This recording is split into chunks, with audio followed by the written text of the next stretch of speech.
Ayos. So tingnan natin yung atras kung mayroong yun. So ang problema pa is camera. Subukan mo nga dun bro na ano, na igaganon-ganon. Tignan ko kung may aninag lang. Sige. Yun, okay. Magagawa pa yan. Okay. So yan. So yan, itulak lang to gagawin. Sira naman na talaga.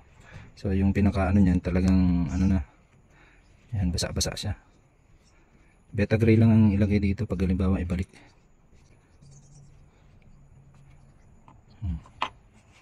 Kasi yung ano niya dumi. So titignan natin kung kaya nating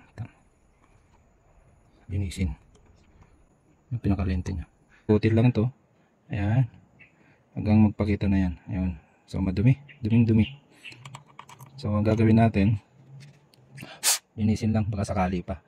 Pero pag yung wala na rin naman eh. Bibili ka na lang bago, mura lang naman.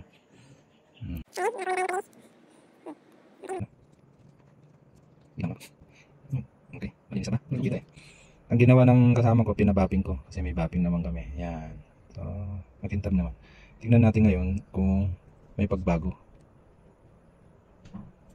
Kasi bago gagamitin na kasi bukas to, kung mag-order kami, abutin ng dahil bundok dito, abutin ng siyam-siyam, mga 2 linggo bago makarating siguro.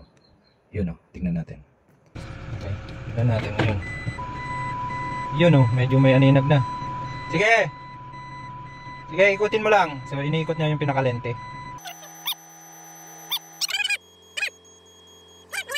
Paliwanag na. So, i-focus mo pa ng konti. Ano? Pag yung yun no, paliwanag na kahit papano. Oh, yan. So, yan po yung yan. Yan pa rin, no?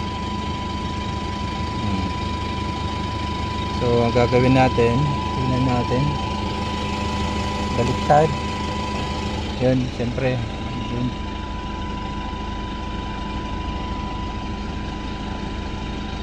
Yan. So, yan yung pinaka-ano niya. So, nakaganyan dapat. Beta gray, alam mo pang makina, pang camera pa. Hindi. Yan, kanya-kanya ako ganyan. Basta ganun. Hindi pasukan ng tubig.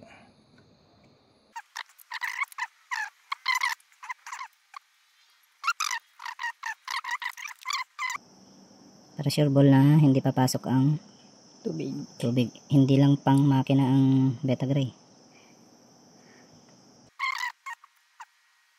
Pilyo niya is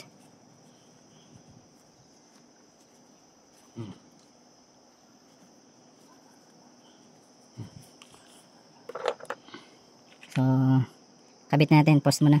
Basta may tiyaga magagawa. Yun. So kahit pa paano kita na. Yun. Okay. Maraming salamat.